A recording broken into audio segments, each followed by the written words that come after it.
Olá, estamos começando mais uma edição do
Muito obrigado por aceitar nosso convite para a gente conversar um pouco sobre esse tema, em especial desse período de chuva, né? Um período que, de certa forma, afeta toda a nossa sociedade, nossas cidades, né? Então, uma alegria, seja muito bem-vindo, viu? Obrigado, eu que agradeço o convite, poder conversar um pouco com você e com todos que estão aí nos assistindo sobre esse tema que é tão importante para a gente, a construção das nossas cidades, para a manutenção delas, né, da melhor maneira possível.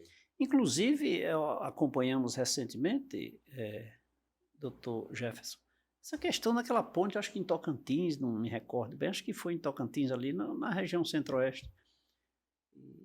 Essa queda, esse problema Colapso. grave, né? Que ainda hoje me parece que ainda está lá interditado o trânsito e tal. Olha o caos que isso causa, né?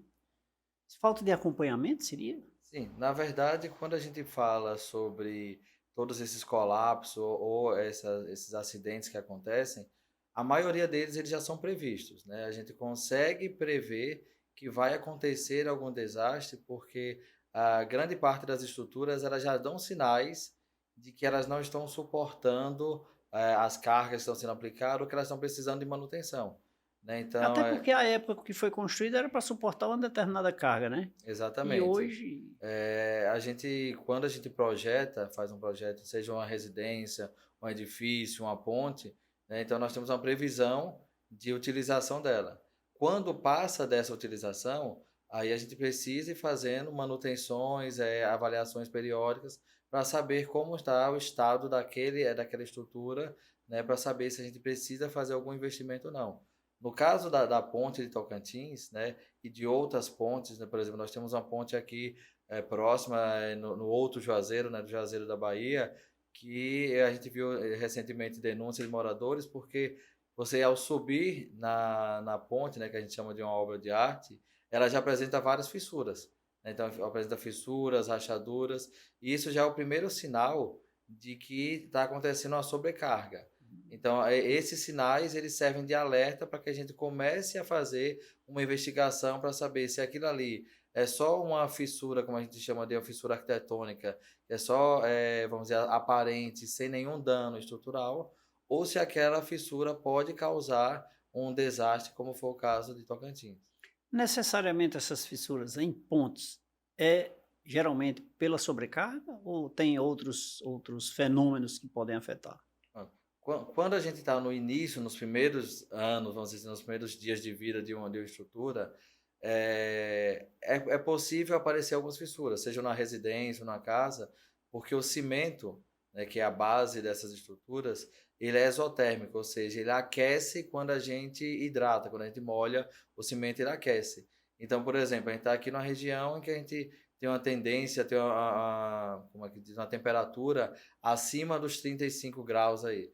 Então, se você vai fazer uma concretagem dentro desse período, a água que está dentro da composição do concreto, ela vai evaporar muito rápido. Quando ela evapora muito rápido, acontecem fissuras nesse concreto. Essas fissuras normalmente são fissuras pequenas, então elas não causam tanto dano estrutural. No caso da ponte, essas fissuras elas apareceram depois de alguns anos. Então, quando acontece isso depois de alguns anos, aí pode ser sinal de que existe alguma, como a gente fala, manifestação patológica. É quando a estrutura ela começa a demonstrar que ela está sendo submetida a um carregamento provavelmente que não foi dimensionado. Aí ela começa a reagir, porque essa é a grande vantagem do concreto quando a gente faz ele, como a gente chama de concreto armado. Esse concreto com armadura de aço dentro. Porque o aço ele consegue avisar que essa estrutura de concreto ela não está suportando. Então a gente começa primeiro a tracionar o aço, e esse aço, quando ele começa a tracionar, ele tende a rachar o concreto. E aí você percebe. É o sinal. Exatamente, você vai perceber nesse sinal que essa fissura ela está aumentando, e quando ela está aumentando é que esse aço já está trabalhando no limite. Então, nesse momento, é que a gente deveria fazer uma intervenção nela. A fissura, de fato, lógico, qualquer, popularmente chamada rachadura, assim, né? Existe alguma dimensão do tamanho dela para poder eu entender que ela é mais grave ou é simples, como, por exemplo, um cimento numa laje nova, recente, que racha dependendo da temperatura? Eu falo que sempre a gente tem que observar o que a gente chama de, por exemplo, fissuras vivas, que é quando elas ainda estão crescendo. Então, por exemplo, se uma fissura apareceu e ela estabilizou, ela não passou daquele tamanho que você olhou ali, então quer dizer que ela não vai ter mais movimentação e que está, vamos dizer assim, tranquila em relação àquilo. Quando ela está crescendo, né, quando você percebe que essa fissura ela está aumentando, essa rachadura, ela está aumentando constantemente, aí você começa a ficar alerta, sabe? Porque não existe um tamanho específico, mas uma fissura, vamos dizer assim, de meio centímetro, ela já é uma abertura, por exemplo, para deixar essa armadura, o aço, exposto. Certo. E esse aço exposto, ele vai poder corroer. Quando ele vai corroer, ele vai perdendo a dimensão do aço por dentro da estrutura e a gente não observa. E aí ele vai ficando mais frágil, e quando a gente vai observar é só quando vai acontecer a ruptura dele, né? Então, por isso que a gente tem que ficar sempre atento. Por exemplo, em regiões como Fortaleza ou qualquer região marítima, né? Então a gente tem uma incidência de corrosão muito maior, né? Por conta dos sais ali presentes. Então, nesses lugares, uma fissura muito pequena, ela pode ser danosa porque vai ajudar, vamos dizer assim, vai liberar o espaço ali do concreto para que essa armadura comece a ser corroída. Aqui na nossa região nós não temos essa corrosão tão grande, provocada como é que diz, pela questão marítima, mas nós temos, por exemplo, os automóveis, né? Que também ajudam, essa poluição também ajuda a despacificar a armadura e ela ficar mais frágil, certo? Então, a dica não é nem o tamanho da fissura, mas a gente sempre observar se ela está crescendo. Tem uma série de fatores que influenciam, né? Exatamente, certo? O peso é um deles, certo? Sim. Mas, por exemplo, existem lugares que a gente não coloca juntas de dilatação. A gente está acostumado a ver junta de dilatação, o rejunte, vamos dizer assim, de um piso. Então, aquele rejunte é uma junta de dilatação. Por quê? Porque a cerâmica, ela dependendo do tempo, se é calor ou frio, ela vai expandir um pouco, ela vai crescer um pouco. Aquele rejunte que a gente chama, popularmente falando, ele serve para ter um espaço para que essa cerâmica, quando ela dilatar, que ela não encoste na outra e não rache. As pontes, elas também têm juntas de dilatação. Então, dentro do concreto, os prédios grandes, as barragens também têm juntas, que é porque quando está muito quente, né? Então, se esse concreto for expandir, ele vai dilatar dentro dessa junta. Se você não tiver uma junta de dilatação, o que é que vai acontecer? Os blocos de concreto, eles vão se unir. Quando eles começarem a se unir, eles podem soerguer, né? Eles podem subir e podem começar a causar alguma patologia. Mas por isso que eu tenho observado nessas pontes maiores, assim, em comprimentos, realmente, de um determinado espaço, né? Tem aquela... Uma união entre eles. Eu vou dizer, tem uma fissura, tem ali uma emenda. Exatamente. Eu não conheço a emenda mesmo, emenda. Né? E tem essa função, né? É um pequeno detalhe que a gente não observa, né? É isso, é porque a gente está trabalhando com materiais diferentes. Então, todo material, ele tem uma dilatação, ele vai expandir um pouco. A madeira vai expandir, o aço vai expandir, o concreto vai expandir, e cada material vai expandir de uma forma diferente. Então, por isso que a gente tem que se preocupar na hora de fazer as construções, também com isso, né? Ah, será que eu fiz a junta de dilatação? Será que eu coloquei o rejunte adequado? Então, porcelanato tem um tipo de rejunte, uma cerâmica tem um tipo de rejunte. Se for uma laje de concreto muito extensa, vai ter um outro tipo também. Então, assim, todas essas juntas, elas são projetadas e calculadas para a dilatação daquele material que a gente vai utilizar. Então, por isso que é importante a gente saber não só repetir construções, a gente saber que a mudança de material também requer uma atenção para a gente nessa questão de segurança também. Eu, como usuário, por exemplo, tem uma rua aqui em Juazeiro, um quarteirão, eu vou dizer uma quadra, que foi feita uma ponte, por sinal eu acompanhei, muito mal feita. Eu não sei, eu não posso avaliar se foi mal feita porque eu não conheço, né? Mas assim, eu observei materiais de baixa qualidade. Uma pessoa leiga na área como eu, entender que aquilo é um material de baixa qualidade, já é um risco. Imagine quem entende, né? Mas aí eu passei a observar que recentemente vem passando veículos por cima. Ela tem mais ou menos uma dimensão de 100 metros. E ela não tem essa dilatação. Ela tem uma boca, uma saída aqui, à direita, e outra à esquerda, lá no final. Numa ponta e noutra. Pequena, coisa de 10 centímetros em cada lado. Isso é um sério risco, né? Pronto. Veículos demais passando por cima, viu? As juntas, normalmente elas são feitas pelo menos a cada 20, 25 metros. Elas as estruturas elas já pedem, algumas estruturas que a gente começa a fazer algumas juntas de dilatação ou juntas de articulação. Certo? Se ela tem 100 metros, 100 metros. ela, Deveria ter no mínimo umas em 5, algum né? ponto dela, provavelmente deva ter uma junta. Porque assim, as juntas elas podem ser muito espaçosas, quando a gente vê. Elas podem ser utilizadas com EPS, que a gente conhece popularmente como isopor, certo? Então, às vezes ela tem... E às vezes a gente não Tá até visualiza... encoberta ali, Exatamente, né? é isso que eu ia falar. Às vezes a gente não consegue visualizar a junta porque ela já está coberta por poeira, por um resto de concreto, por algum tipo de sujeira, a gente pode até não visualizar. Mas assim, 100 metros eu acho difícil dela não ter Ela uma ainda, junta. ainda está dessa Exatamente. forma, E em né? relação à qualidade dos materiais, é possível, mesmo depois de executar a estrutura, a gente saber se aquele material tem qualidade ou não, certo? A gente consegue retirar uma amostra, por exemplo, do concreto e fazer um ensaio laboratorial para poder saber a resistência daquele concreto, saber se aquele concreto está adequado ou não. Por exemplo, quando a gente vai fazer uma obra com controle de qualidade, a gente sempre faz isso. Toda vez que você faz um concreto na obra ou quando você contrata uma central de usinagem para entregar um concreto naqueles caminhões betoneira, a gente retira uma amostra do concreto antes para poder a gente testar em laboratório para saber se aquele material ele tem a qualidade final exigida no projeto.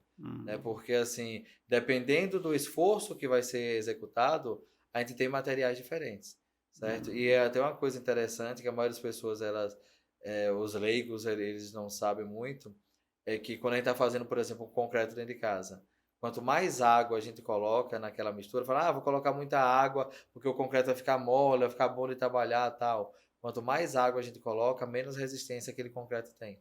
Se dissolve, talvez, né? Justamente. Então, assim, a gente tem uma relação que a gente chama de relação água-cimento. Então, existe a quantidade de água que tem que ser colocada para cada quantidade de cimento para que você consiga ter a resistência adequada. Certo? Por isso que a gente fala que é tão importante a presença de um engenheiro ou a contratação de um engenheiro na hora de fazer um projeto, porque ele faz justamente isso, ele faz todas as especificações. Qual é o material que eu tenho que utilizar, qual é a quantidade dele, qual a quantidade de água que eu tenho que fazer. Existe um processo que a gente chama de cura do concreto, que é a hidratação. Então, assim, depois que eu faço uma estrutura de concreto, quantos dias eu preciso estar molhando, hidratando ele, para que acelere essa resistência dele, para que eu consiga obter a melhor resistência dele. Então, são várias características pequenas que a maioria das construções informais, elas não se atentam a isso. E são detalhes que às vezes trazem, você fala assim, eu fiz uma estrutura muito boa, estava assim, mas às vezes um detalhe que você esqueceu ou não projetou, ele pode ser o causador de uma manifestação patológica, de uma doença, como a gente chama, dentro das nossas construções. Daí essa necessidade garante uma segurança maior na obra, né? A E, presença, a visão né? O dedo do engenheiro, né? Exatamente. Porque eu falo assim, que as pessoas elas confundem engenharia com arquitetura. Hum, Eu falo que o engenheiro está muito preocupado com duas coisas. A primeira é segurança. segurança. Ele quer que aquela obra ela tenha o máximo de segurança possível. Pra você ter noção, existe uma norma regulamentadora que a gente trabalha, que a gente chama de norma de desempenho, que ela diz que o engenheiro ele tem responsabilidade em cima de sobre uma estrutura de concreto durante 50 anos. Então, assim, É só que aí mesmo. durante esses anos ele vai dividindo a responsabilidade com a pessoa que está utilizando, a pessoa que está fazendo manutenção, e essa responsabilidade ela vai se fragmentando, vai diminuindo. Mas durante 50 anos, se lá for comprovado que lá atrás foi cometido um erro de projeto, esse engenheiro ainda é responsabilizado por É isso. mesmo, velho. Porque então Mas o projeto ele tem hum, responsabilidade ali por 50 anos, né? hum. Então, assim, Hein, e se daqui a 10 anos não está mais de acordo com o projeto, pronto. Aí o que acontece? a conversa é outra, né? Nós temos atualizações de normas, Hum, então é igual à lei, né? Então a lei vigente é a daquele ano que aconteceu aquilo. Então, por exemplo, nós temos normas que elas são atualizadas, por exemplo, a norma de estrutura de concreto ela foi atualizada recentemente. Tem menos de 2 anos que a norma de concreto foi atualizada. Então, assim, e sempre a gente vai, existe um banco de engenheiros que vão elaborando e revisando para ver se já existe um material que já pode ser utilizado, se já existe uma nova tecnologia que pode melhorar isso. E aí, se por um acaso descobrir que existia algum erro ou alguma coisa que não foi analisada naquela época, então você não é responsabilizado se essa descoberta foi agora, sim, né? Porque sim. você tem que seguir todas As as normas da normas época, vigentes da né? época, Muito exatamente. bem. Então, quando você não segue essas normas, aí você pode ser penalizado porque você sabia que existia uma instrução para fazer aquilo e você Uhum. optou por não fazer. Então aí você se responsabiliza por isso. Muito bem. Estou conversando aqui com o engenheiro civil e professor universitário, Dr. Jefferson Heráclito, falando sobre a infraestrutura das cidades nesse período chuvoso. Professor, por falar em água, nada melhor do que Ah, bebermos uma água, né? então sim. São Geraldo. E um cafezinho. Vamos tomar um cafezinho? Vamos sim. Você não toma café? Que uma exceção era comigo, né? Vamos Por tomar favor. hoje. Ah, tomava hoje, né? Gente, eu acho que esse tema é de extrema relevância, né? Se preocupar e ver quão importante é a infraestrutura das cidades onde nós residimos, onde nós passeamos, onde nós andamos, onde nós temos relações. E também no resto do país, porque afinal de contas são pessoas, né? E hoje é o que nós estamos aprendendo aqui com o nosso convidado, o professor Jefferson.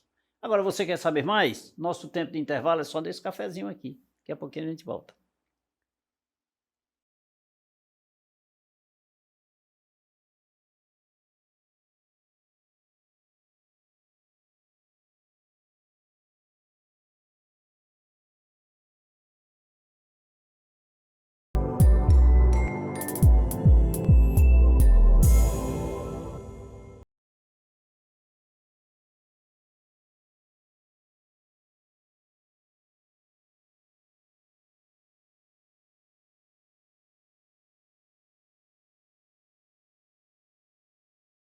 De volta nesse segundo bloco do programa Café com Leite. Obrigado pelo carinho da sua companhia, obrigado pela sua audiência. É sempre muito bom estar ao seu lado, em especial lhe mantendo bem informado com os nossos convidados. Hoje o engenheiro civil e professor universitário, Dr. Jefferson Heráclito, nos proporciona uma aula nesse momento sobre os cuidados, né, as infraestruturas das cidades, em especial nesse período de chuva, né, que tanto nos afeta. Muitas vezes até imaginamos que não, né? É gostoso uma chuvinha, né? Até tomar um banhozinho de chuva até que vale a pena em alguns momentos, né? É divertido, mas tem as suas consequências. Não é, professor Jefferson? É chuvoso, esse período chuvoso, eu acho que a terra, de certa forma, eu acho que deve ficar afetada, mas as estruturas nem tanto, não? Ou sim? Pronto. Nesse período chuvoso, as estruturas, de uma maneira geral, elas não vão ser afetadas, né? Mas o solo, sim, como você está falando. Toda vez que a gente faz uma projeção de um projeto estrutural, a gente tem que fazer a análise do solo. Hum, No nosso caso, é até interessante a gente analisar que, por exemplo, a região aqui do Cariri, ela tem vários tipos de solo. Por exemplo, nós temos solos com mais argila, né, que é aquele barro que a gente conhece popularmente falando.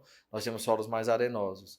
Solos com argila, eles demoram a infiltração, né, porque as argilas elas são muito pequenas, né, são minúsculas mesmo, a gente não consegue enxergar uma argila no microscópio, pra você ter uma noção. Então, uma partícula de argila, ela não é, a gente não consegue enxergar no microscópio de tão pequena que elas são. Então, acontece que se a gente for pensar em capilaridade ou nesses poros, eles são muito pequenos. Então, ela tem uma dificuldade ou ela demora mais a infiltrar. Então, todo solo que ele é argiloso, ele demora para que essa água saia da superfície e ela vá para o nosso lençol freático. Então, Certo. como ele vai demorar para acontecer isso, nós vamos ter o que a gente chama de escoamento superficial. Essas águas vão ficar mais tempo na superfície do solo. E por isso que a gente consegue em alguns lugares, né, algumas passagens molhadas, a gente vê tanto acúmulo de água, até quando a chuva é de uma menor intensidade, né? Porque existe essa diferença. Já solos, quando a gente tem solos muito arenosos, aí essa drenagem acontece de uma forma mais rápida. Então a gente consegue ver alguns lugares que não tem proteção, não tem calçamento, nem asfalto, que quando é um solo arenoso, choveu, depois de alguns minutos ali, você já percebe que o solo já está sem nenhuma água na superfície, porque ele já foi drenado para abastecer os nossos lençóis freáticos, sabe? Então, Então, são pequenos detalhes que eu, como leigo, muitas vezes me submeto a uma construção, por menor que seja, mas poderá me causar um dano, né? isso. Por exemplo, se a gente for pensar nessas Aí eu casas culpo quem? A populares, chuva. É o prefeito que não fez a drenagem da rua, né? É pronto. sempre assim. Nós temos, se eu disser assim, a gente pode dividir em dois culpados. Nós temos os setores públicos, né, que eles precisam se responsabilizar pela macrodrenagem, né, que seria justamente o sistema de esgotamento, o sistema pluvial, que é para receber as águas de chuva, que é composto por aqueles bueiros, né, que a gente chama as bocas de lobo, tal, que vão drenar toda essa água da superfície aí das nossas ruas e vielas aí da cidade. E Certo. nós temos também os menores culpados, não vou nem dizer menores culpados, mas o outro lado, que é a população. Por exemplo, é muito comum a gente ver as pessoas. Vou colocar agora essas casas que estão sendo entregues recentemente, né? Todas essas casas financiadas, elas têm obrigação de ter uma área de drenagem, que normalmente ou é na frente da casa ou é na parte de trás da casa. E o plano diretor da cidade, ele já tem essas exigências. Por exemplo, o plano diretor da cidade de Juazeiro, ela diz que a gente tem que ter pelo menos um recuo de 3 metros sem nenhuma construção. Então, isso é uma regra da cidade.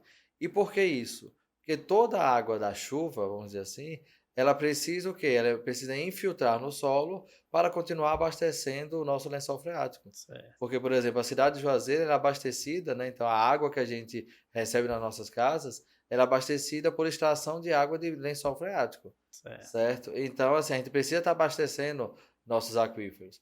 E toda vez que eu impermeabilizo a minha residência, ou seja, eu falo assim, não, aqui estava com a brita, estava só com areia, eu vou pedir ali, chamar meu vizinho, um pedreiro, e vou mandar cimentar tudo isso aqui.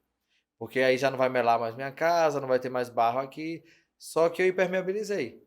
Aquela água, ela está deixando de infiltrar e abastecer os nossos aquíferos, e ela está agora fazendo o quê? Uma drenagem superficial. Ela está indo muitas vezes, as pessoas elas fazem uma ligação para a rua, e aí ela vai agora para a superfície, para nossos asfaltos, para nossas ruas de paralelepípedo. E quando elas vão para essas ruas, elas vão ter que escoar. Então, por isso que a gente começa também a ter um escoamento muito grande das nossas ruas, porque as nossas casas, elas estão sendo impermeabilizadas. Então, quanto mais a gente constrói, mais a gente deixa o terreno impermeabilizado e a gente impede que essa água vá para o nosso lençol freático. Esse momento é de extrema importância para que a população entenda que essas exigências têm um sentido, né? Não é Exatamente. aleatório. Não é porque é prefeito, é porque o secretário, porque A, B ou C cria obstáculo para fazer uma construção. Não, tem sentido, né? Até porque, como eu falo, a função do engenheiro não é prejudicar, ao contrário, né? Então, assim, a gente tenta solucionar os problemas, Segurança, foi aquilo que você exatamente. falou meio agora. Segurança é o principal ponto. E o segundo ponto é a economia. Então, assim, o engenheiro ele sempre pensa em segurança e economia. Então, a gente quer que o seu projeto ele seja barato, mas que ele seja seguro.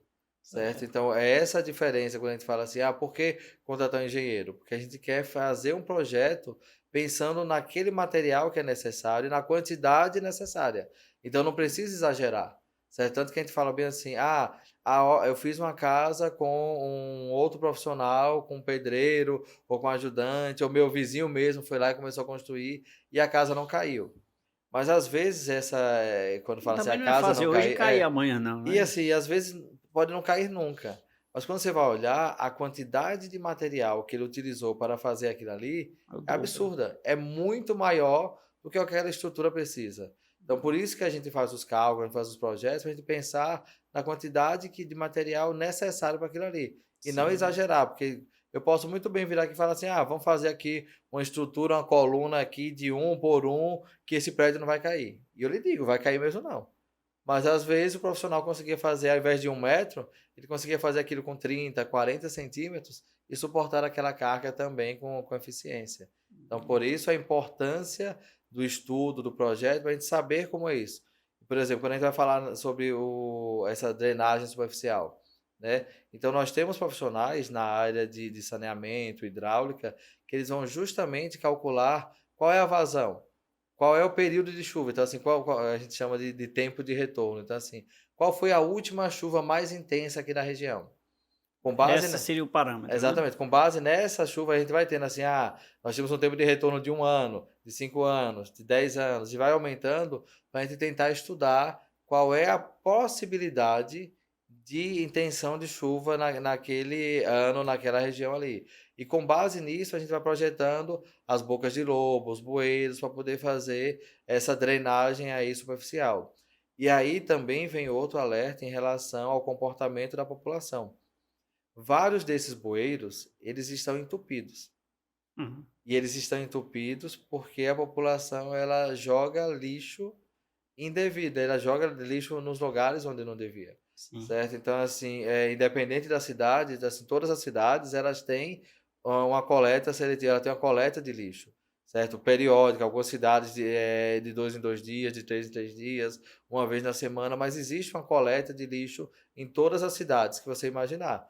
Então, assim, a população ela precisa se conscientizar do local que ela deve armazenar esse lixo e dos dias que ela deve colocar esse lixo. Por quê? Se eu armazeno um lixo no local indevido ou num dia indevido, e, por exemplo, a coleta de lixo é na terça-feira à noite, e eu coloco isso na quarta-feira e vem uma chuva muito forte, então esse lixo que eu coloquei ali no dia que não era adequado, ele vai ser carregado Com pela água da certeza. chuva para os bueiros.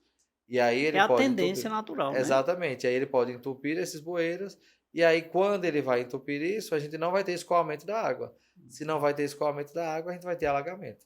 Mas eu vou lhe dizer uma coisa, viu, professor? O que eu acho, eu diria que 90% da população sabe disso. De não colocar, por exemplo, a coleta passa à noite na minha rua. Eu coloco 6 horas da manhã. Para quê? Eu acho que isso é uma falta de educação. Aí é uma opinião minha, viu? Mas eu acho que a população sabe que deveria colocar à noite, mas coloca pela manhã. Quer dizer, eu sei das coisas, como fazer as coisas certas e que faço errado. Eu sei como que devo contratar um profissional da engenharia para fazer minha obra, por menor que seja. No quesito segurança em primeiro lugar, né? E a economia eu acho que é segundo lugar, talvez. Mas eu me submeto a fazê-las de forma sozinho e termine causando um dano. Como o senhor disse, talvez nunca caia, né? Mas pode cair, né?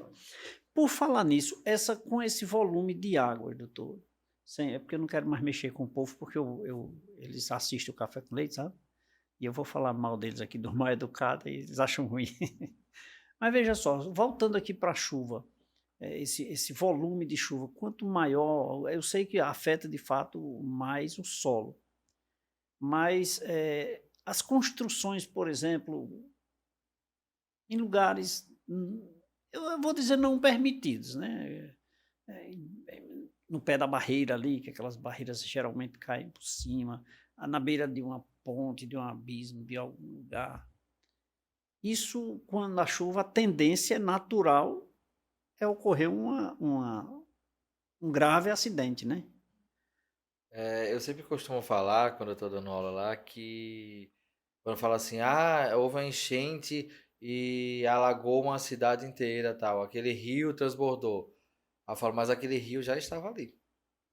Então, Ele está sufocado, né? quando a gente nasceu, aquele rio já estava ali. Então, ali já era um percurso natural. Eu até costumo brincar que água não foi feita para ser presa. A água foi feita para ser desviada. Por exemplo, quando a gente tem um reservatório na nossa casa, a gente enche o reservatório, mas todos os dias a gente esvazia, porque a gente liga uma torneira, a gente dá uma descarga, a gente abre alguma torneira ali e aquilo ali vai esvaziando. Então a gente vai tendo o que a gente chama de alívio de pressão, né? Então essa pressão ela está ali sempre movimentando e a gente está tendo um alívio de pressão ali. A mesma coisa acontece com a natureza, né? Então se eu tiver um volume intenso de chuva, a tendência natural dela é procurar os rios, córregos para poder andar ali. Se eu construo muito próximo a um córrego, então existe uma tendência a que essa construção ela seja suscetível a algum desastre, né? Por quê? Primeiro, dependendo da quantidade de água, ou dependendo de como a gente faz a nossa estrutura, às vezes a nossa casa está até bem estruturada, mas o arredor dela não. Certo? Então o que acontece? Tem aquele ditado que fala, né, que água mole em pedra dura, tanto bate até que Sim. fura. É mais ou menos isso. O solo, a água quer passar. Se eu tenho agora uma casa, um prédio, naquele local onde ela vai passar, ela vai desviar. Sim. E quando ela vai desviando, ela vai procurando os lugares mais fáceis de passar. E às vezes tem um pequeno buraco, certo? Por exemplo, o nosso asfalto. Se você for observar todos os asfaltos, eles começam com pequenas rachaduras até ele começar a ter um problema maior, aqueles buracos maiores no asfalto. Por quê? Porque a água vai entrando naqueles buracos ali e por dentro, por baixo, ela vai destruindo aquela estrutura. Então, às vezes, você nem está percebendo, mas ela está ali por dentro, destruindo aquela estrutura e quando você vai perceber, você já percebe numa situação mais perigosa. E isso acontece muito quando a gente vai, sim, para as encostas, né? Existe um perigo muito grande quando a gente faz essas construções, principalmente quando a gente tira a mata ciliar, quando a gente tira a vegetação. Por quê? Porque são as árvores das gramas, gramíneas, as raízes das gramas, de outras árvores, que elas fazem com que a estrutura daquele solo ela fique mais firme naquela Uhum. superfície. Então, quando eu tiro toda a mata e deixo o meu terreno ali no liso, né, sem nenhuma vegetação, o que acontece? Agora a água bate diretamente em cima daquele solo. E aí acontece duas coisas. Se você jogar um pingo de água no solo, a primeira coisa que ele faz é compactar aquele solo. Se ele compacta, se a chuva é muito forte, ele compacta, essa água vai ter dificuldade de filtrar. Com E certeza, aí já né? vai gerar de novo o escoamento superficial. Escoamento. Segunda coisa, quando eu tenho uma vegetação, a gota da chuva, ela bate onde? Na folha. Ela vai bater na folha da minha árvore, da minha planta, e depois ela vai escorrer numa intensidade menor. Então, aquela velocidade, aquela força que a gota tinha da chuva, agora ela vai bater na minha vegetação e ela vai escorrer de uma forma mais suave. Logo, ela compacta menos o solo e continua permitindo infiltração. Então, você percebe, então, por que é que chove pouco em algumas regiões? Porque a gente desmata. Porque a gente tem um ciclo que a gente chama de ciclo hidrológico, que é justamente isso, né? Que a água ela precisa precipitar, né? Ela vai evaporar, condensar nas nuvens e precipitar de novo. E esse ciclo ele é abastecido muito com as árvores. Então, por isso que a preservação, a questão ambiental, ela também está ligado com essas questões. Então, se você for pegar uma cidade que tem um morro tal, mas ele está com grama, ele está protegido, ele tem árvores naturais ali, A a probabilidade é bem menor, probabilidade né? de acontecer um deslizamento é bem menor do que se você tira toda essa vegetação. No próximo bloco eu queria começar, professor Jefferson, exatamente falando sobre da necessidade, a partir de quando eu tenho que fazer revisões nas minhas estruturas. Professor Jefferson, vamos beber mais água, São Geraldo, por favor.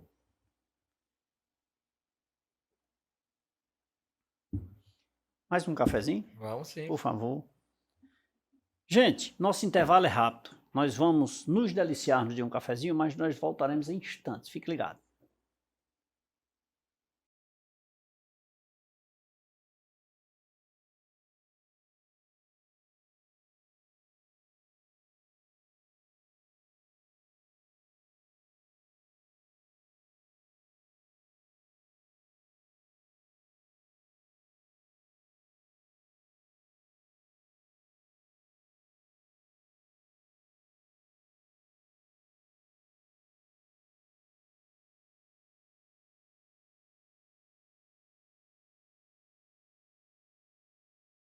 De volta nesse terceiro bloco do programa Café com Leite. Obrigado pelo carinho da sua companhia. Eu quero aproveitar aqui e mandar um abraço para a diretoria de marketing, né, da Uninasal, aí, através da Lívia, querida Lívia, que sempre tem a parceria com a gente, convidar os professores de lá para vir conversar aqui.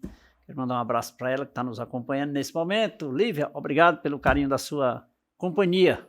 Professor Jefferson, me diga uma coisa, rapaz, e então, eu construí a minha casa, um edifício, a ponte, né, é possível, minha passagem molhada, que também é uma construção, né? Sim. Eu tenho um prazo para ficar fazendo revisões, ou seja o que Deus quiser, um dia se houver a fissura eu faço.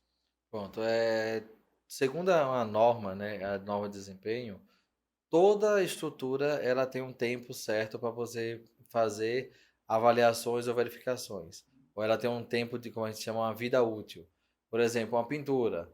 A pintura ela tem normalmente vida útil de 6 meses a 1 ano. Então, a partir desse momento, ela já pode começar a apresentar alguma manifestação patológica, mudar um pouquinho de cor. Eu sempre falo que não existe uma regra, certo? Eu preciso fazer observações. Por exemplo, percebi que eu tenho uma estrutura metálica na minha casa, seja num galpão, num telhado.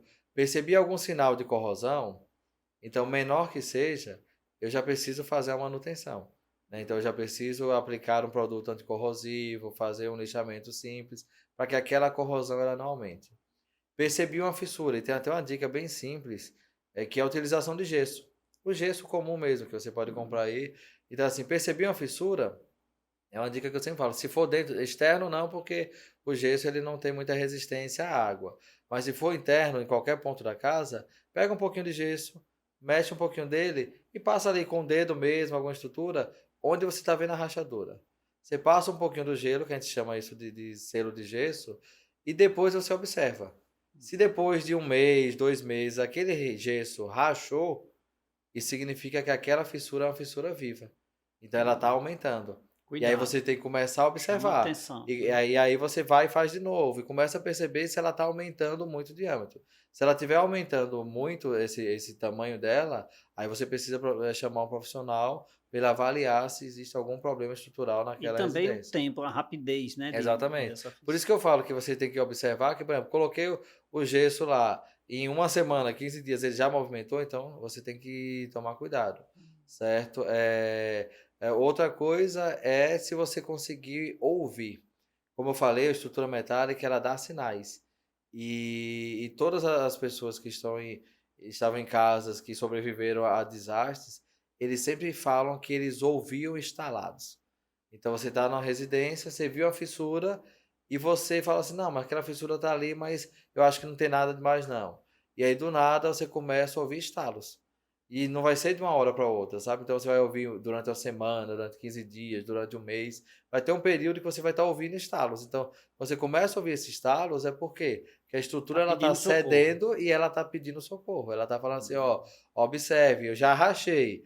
Você não tomou cuidado, agora eu estou fazendo barulho, que eu estou instalando, por quê? Porque quando ela vai movimentando, ela começa a quebrar um pouco o concreto, começa a dilatar ali a estrutura, e aí você começa a observar.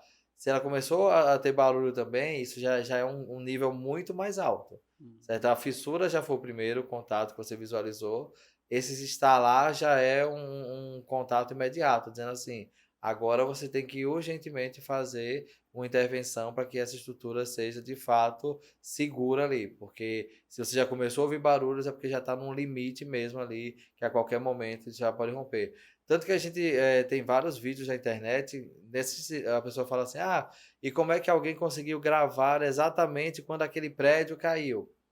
É porque já existiam rachaduras, começaram a ouvir barulhos, e quando começa a intensificar esse barulho, as pessoas já começam a gravar porque já sabem que aquilo ali já é o último sinal para que você evacue uma área porque ele vai romper, certo? Então as pontes, as barragens, os edifícios, todos eles dão sinal quando eles estão sofrendo uma carga intensa ou quando eles não estão adequados para aquele ambiente ali. Mas falamos em construção civil, né? Mas essas. O senhor me corrija, eu não conheço, mas, por exemplo, a malha asfáltica. também é um processo de um engenheiro, né? Ela Sim, também pode ocasionar fissuras. sim, sim. É como eu falei, no caso da malha asfáltica, a gente sempre fala que é, nós temos várias camadas, né? Quando a gente faz, por exemplo, quando existe um recapeamento, né? Que a gente chama a famosa operação tapa-buraco. Lavar o Então, o que buraco. acontece? As pessoas eles estão ali só fazendo um curativo. Tá colocando só uma coisa superficial para que você não perceba aquela estrutura.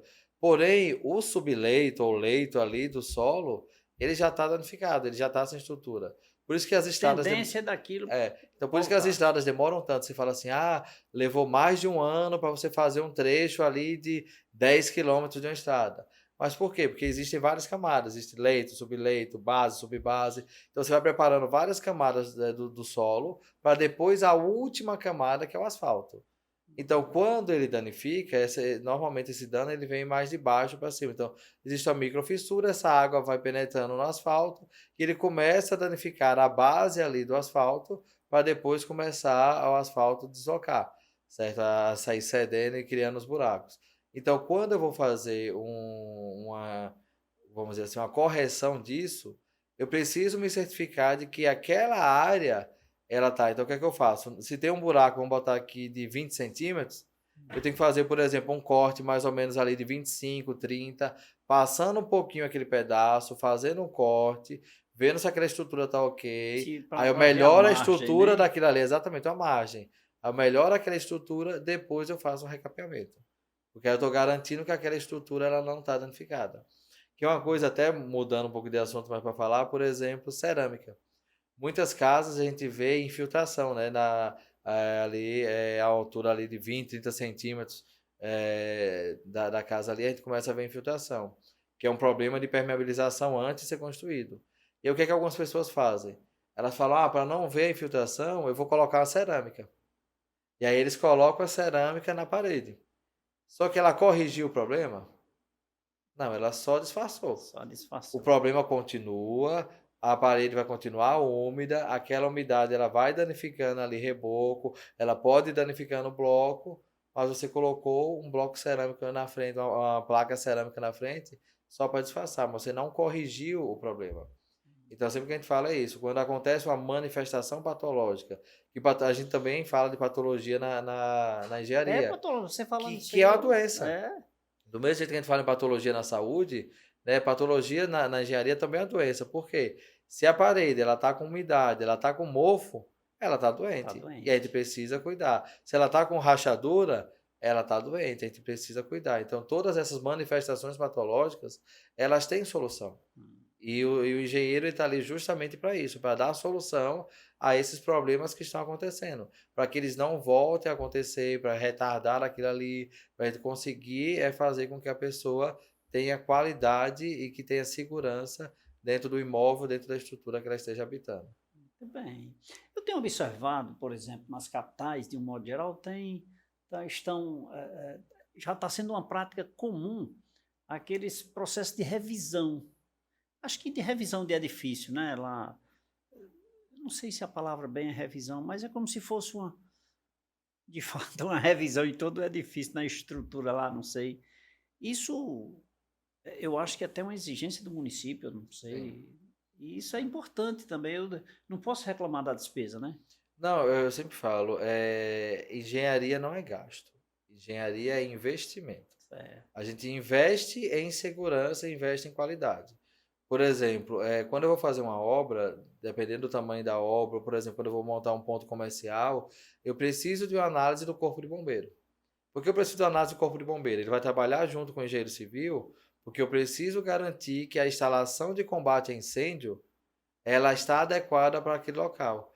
Eu tenho uma rota de fuga, caso aconteça algum incêndio, eu tenho um extintor adequado, eu tenho uma janela para criar ventilação, eu tenho uma porta de emergência para poder sair. Então, assim, o Corpo de Bombeiro ele ajuda a falar assim, ó, você precisa trazer mais segurança.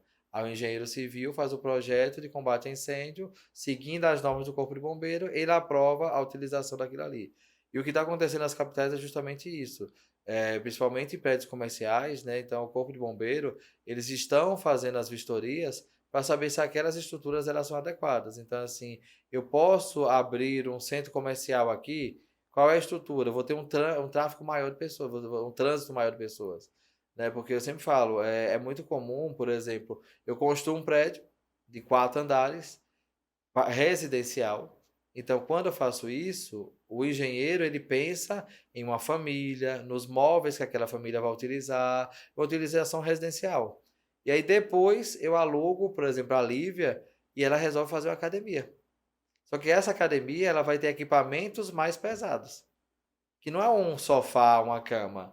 Agora eu vou ter máquinas mais pesadas. Então, assim, a estrutura desse edifício ela vai suportar esse aumento de carga, certo? Então, aí vai ter que fazer uma avaliação. Então, eu tenho que avaliar se aquela estrutura suporta essa mudança. Estou transformando a residência em uma loja de imóveis. Ela suporta essa mudança? Então, sempre que a gente muda a utilização daquela edificação, a gente precisa saber se ela suporta, se ela atende às características, necessidades de engenharia para aquele edifício. Estou conversando aqui com o professor universitário, com o engenheiro civil, Dr. Jefferson Heráclito, falando sobre a infraestrutura das cidades, né, nesse período chuvoso. Eu acho que é uma aula que nós estamos tendo aqui de forma muito especial. Dr. Jefferson, rapaz, percebe-se que se enveredarmos a nossa conversa, por exemplo, para estudarmos, digamos, a malha asfáltica dá um programa, construção civil dá um programa, construção de pontes dá outro programa, então tem várias vertentes aí que nós poderíamos conversar, né? Mas eu preciso fazer um intervalozinho, vamos tomar um cafezinho? A gente volta já, tá bom? Ok. Fique ligado, nosso intervalo é rápido, é só o tempo de nos deliciarmos de um cafezinho, voltaremos em instantes.